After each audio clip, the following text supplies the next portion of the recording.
Hi, and a very happy Sunday from Edinburgh in Scotland. My name's Adam Holmes. I'm a songwriter from here in Edinburgh, and I've been making records for the last 15 years. I have built 500,000 followers on my social media. I've recorded 8 albums. My songs have featured in films like Hallmark movies, Outlander, on the BBC extensively, just to name a few. I've performed with the likes of John Prine, Van Morrison, loads of other great artists, and I've had a brilliant career. My latest venture is a creative health membership site. There's 700 of us in there, and inside of my club I coach on creative fulfillment, and I really split my time between being a coach, being a songwriter, being a dad. I've got a 7-year-old girl and build my life around being available to her. That's massively important to me. And that was a lot of why I brought the coaching into my life. I used to do a lot more concerts. I've done thousands of concerts all over the world. I used to do a lot of concerts, but more recently, I've been doing more and more coaching as a means to be around for my daughter, provide for my daughter, and enjoying that as well. Found a real fire in that, found a hunger in that. I really enjoy helping people to find their own creative fulfillment. And I've always felt on some level that my life was here to serve not only as a means for me to create my own fulfillment and create my own dreams, but also to serve and inspire as an example. And that's what I want to do through my club. That's what I want to do through my social media. That's what I want to do with my life, as well as making my own records and creating my own art. And this week, I've been hanging out in Edinburgh. I was just away on a tour for about a week down south, and I was helping my friend Sarah make a record down south for a little bit. And it was a tough week, let me tell you. I was up against the ropes in terms of energy levels. I think I might have had COVID. I'm not 100% sure. It's maybe possible that I had COVID. It's maybe possible that Jordan, I was away with, had COVID. Anyway, we got unwell. I went a little bit deaf in my left ear while we were on tour, and we were making a movie, and the whole thing was very challenging. It was a great challenge for me to maintain my energy, still consistently give good coaching, still consistently give good concerts, still lead our little team to make the movie and do the concerts that we were doing on the tour. It was tough, but I feel like we did a good job all together as a team, and we have made the second installment of a movie that we're making. This year I'm making an album, and I'm also going to make a film about the whole process. And it's interesting, as the process emerges, what I can see is we are kind of making a film across a year. So we made the last installment, and we have just made the second. And I think what I'm going to do is just bring my friend Thora along for the whole journey across the year to really live in the process with me and capture it, and then we'll edit it at a later point.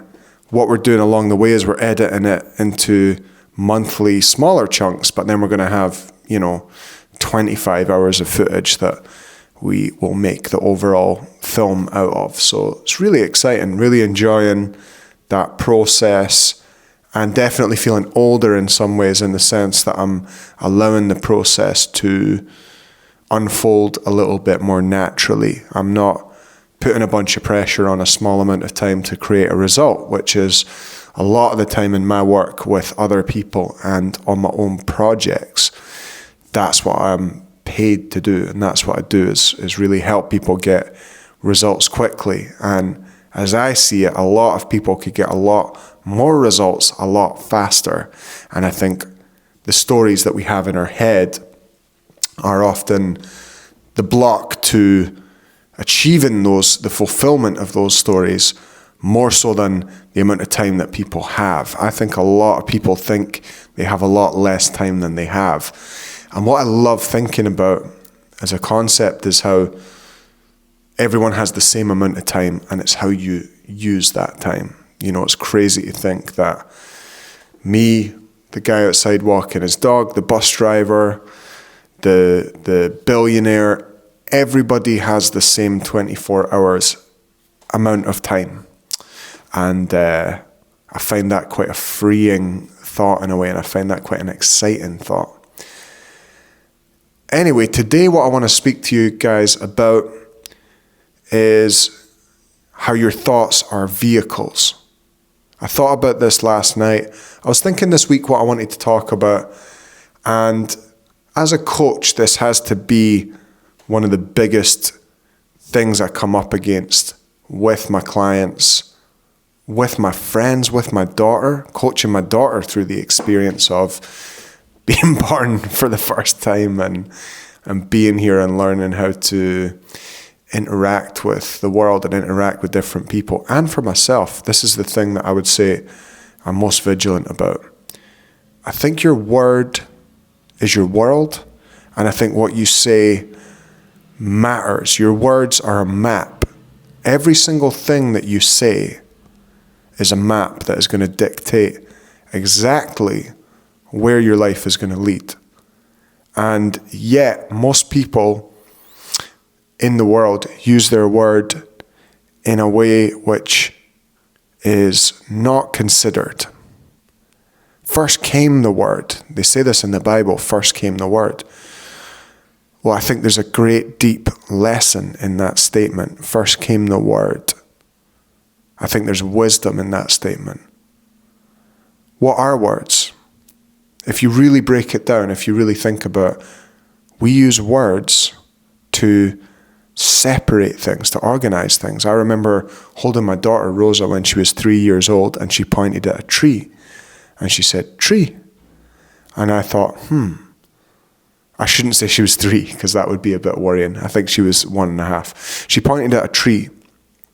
She said, "Tree." And I thought, that has changed the way that she will see that forever, because in some ways, before that, everything was just a soup of experience, right? She was not differentiating, she was not separating, she was simply looking around and thinking, or experiencing rather, the world at large. And that first day that she pointed at a tree, went, "Tree," I remember thinking, wow, she's never going to see the world in the same way again. What is a window? What is a floor? What is a chair? What is a table? What is a guitar? What is a tree? What is the sky?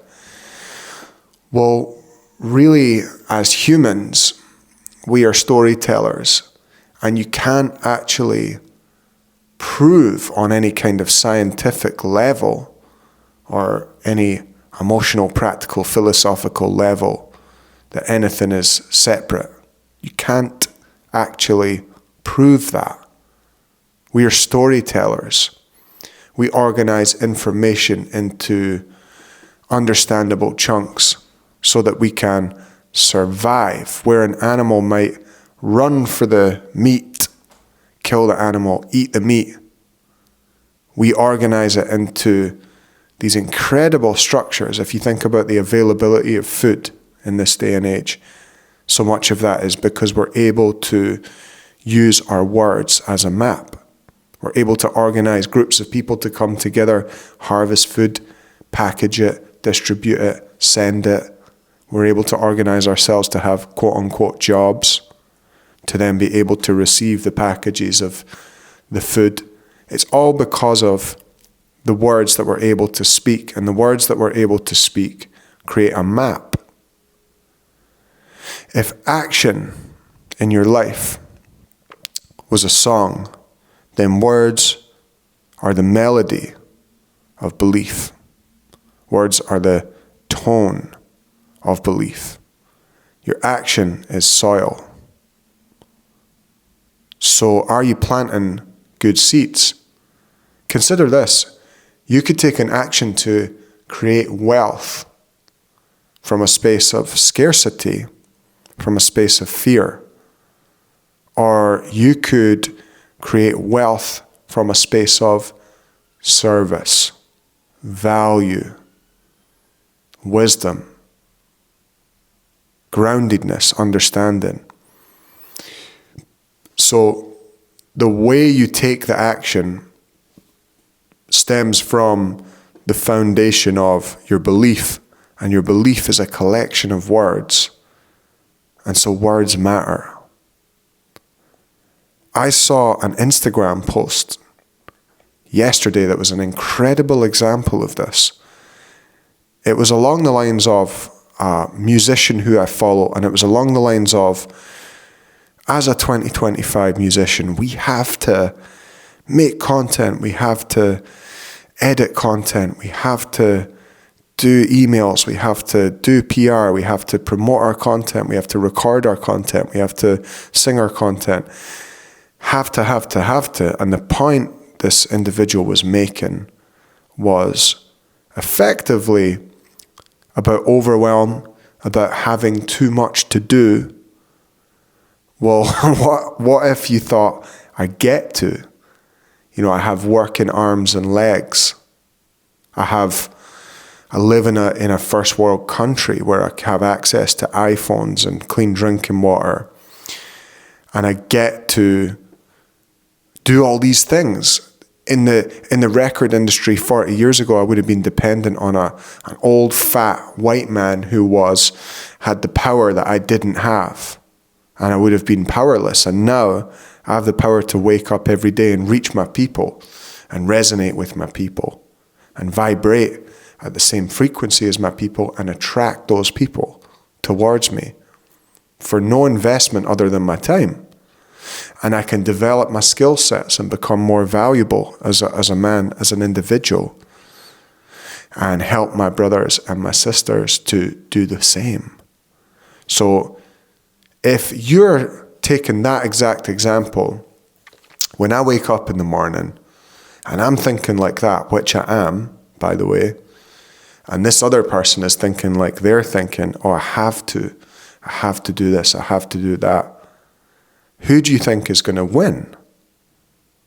Because you might not like this perspective because it might sound harsh in this exact moment, but I'm going to put context around it to help you understand what I mean. But life is competitive. So what you say matters, what you think about matters, how you approach things matters. And if you wake up in the morning thinking, I have to do this, I have to do that, I have to go and pick up my kids, I have to work, I have to build my social media, oh, it's bad for my mental health, oh, it's not good, oh, it's so hard. If you're thinking that and you're up against someone who's thinking, this is amazing, how can I reach the world, how can I become more valuable? Then you're putting yourself in a very disadvantaged position in life. Your attitude, your words are your attitude's outfit. Your words are your attitude's outfit. Your words are the clothes of your attitude. And so you can choose words like, I am excited about finding new ways to lose body fat. Or you could choose words like, it's so hard to lose body fat. You could choose a simple statement like, I am working on my mindset around money. I'm working on my mindset around making more money come to me. I'm working on ways of developing more wealth and more abundance. Or you could say, I'm broke, I'm skint. Now, the interesting thing about a lot of these statements is they're so normalized. It's like people sing a song together just because they know the song, just because the song is familiar, rather than because it's a helpful song. Or people sing a song that they say is true, rather than because it's a helpful song. Let me give you an example from my own life. I can remember very clearly walking down the street, and this was when I had 1,000 followers and I had £100 in the bank and I had no opportunities coming up and I had not really any good friends. The friends I had were just party people. They weren't people who really cared about me. They were just people who wanted a good time, or their own version of what they thought was a good time. And I was walking down the street and I kept thinking, I was in a lot of debt as well. I was in 10 or 15,000 pounds worth of debt at the time. And I remember thinking this thought, I thought, oh God, I'm so bad with money. I'm so bad with money. And it felt so true. That thought felt so true for me at that time. But then I remember the exact place I was walking, and I remember thinking, if I don't change this thought is the culprit. And this is the really insidious thing with a lot of these words and these thoughts that you guys will find yourself thinking, and that I'll find myself thinking at times, and I have found myself thinking, is they are objectively true. But if you want to create a new life for yourself, imagine for a second that you just kept using the map that took you to a place that you didn't want to go. And then someone asked you, why do you keep going there? And you said, well, the map takes me there, so, it makes sense for me to keep on going there. Well, write a new map. If you keep using that map, if your map is, I can't lose weight, or your map is, I'm not good with money, or your map is, I always find myself in these negative relationships, or your map is, I'm a dramatic person, or your map is, I'm an emotional person, or your map is, I keep losing my temper with my children. Well, if that's your map, it's going to keep taking you to that place. So you have to stop using that map before you have the evidence for anything different, before you have a right to think anything different. I was just telling myself, I remember when I had 1,000 followers, I was telling myself for a while, I have 10,000 followers. And I didn't have it. But you know what that thought gave me? It gave me a map. Because when I started to think, I have 10,000 followers, it was like, how would that guy show up? How would that guy dress? How would that guy eat? How would that guy record content? How often was that guy in front of a camera? How comfortable was that guy being on his phone a lot? And similarly with other weight goals, with fat loss goals, with goals around using drugs less. When I was a drug user, I had to create a map for myself before I had the evidence. And what I want to offer you today is to shift to from a mindset of what do I have evidence for, and into a mindset of what do I want to create. And what I want to offer you is that your words are the most powerful way that you can do that quickly. I've got 5 questions for you. And these are going to help you to create a better map for yourself, if that's what you want to do.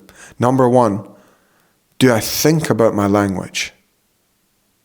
Are you vigilant about your language? Do you even think about it? Do you just drop statements in conversations like they're nothing because you think they're true? Do you say things like, I'm skint, I'm broke? Do you say things like, I'm not good at losing fat, I'm not an exercise person? Do you say things like, I'm a procrastinator, I'm a perfectionist? What do you say to yourself in conversation? What do you say about yourself in conversation? Are you kind to yourself? Are you vigilant with your words? The second question, if my words were a chess game, would I speak differently? Because guess what? They are. Every word that you say is a chess move which has taken you to some new place.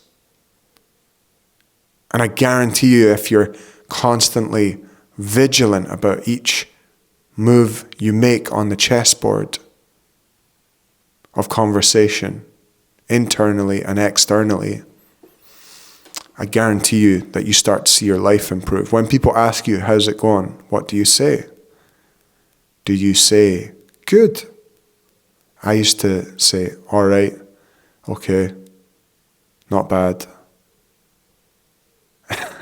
It's so strange to me now that I could say things like that about my one precious human life. How are you? Great. Good. Amazing. How's that true?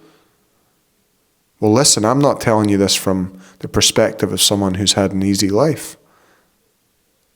To say things like that. I left home when I was 15 years old because I grew up in such a chaotic environment. I slept in a shed in the back garden in my family home. We had a 2-bed flat. There was 8 of us in there. There was violence. There was problems. There was addiction. There was mental health. I left home at 15.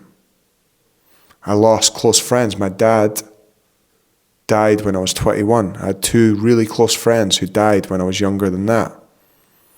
I got addicted to drugs. I forged a career as a creative individual out of nothing and experienced a massive divorce and co-parenting a little kid who was 2 at the time and taking responsibility for her half of the time on my own. I had my friends and family, some of them side with my ex-partner, and I lost connections, deeply meaningful, important connections in my life. I've suffered. I'm sure you have too. I'm not saying this because I think I'm different. I'm sure you've suffered too. I'm just saying when someone asks me how I'm doing, the answer is I'm good. Because I have working limbs, because I have clean drinking water, because I have the opportunity to create extraordinary success on a tiny little device this size in my brain. Because I have abundance in my life, because I learned the principles and techniques that created abundance in my life for me and my daughter and my girlfriend, because I have an amazing partner, because I have trees to look at, because I have a great community that I built an amazing community around me. Through courage, through confidence, through consistency, consistently showing up, through choosing a new friendship circle of people who are good people, virtuous people. So I'm good, and you're good too. You can find the reason if you want to. Third question, am I addicted to negativity? Really ask yourself that. It's a vibration in your body and your words. And are you addicted to it? Are you addicted when people ask you, how's it going? To the drama. I've been there. I have been there. And let me tell you, peace feels better.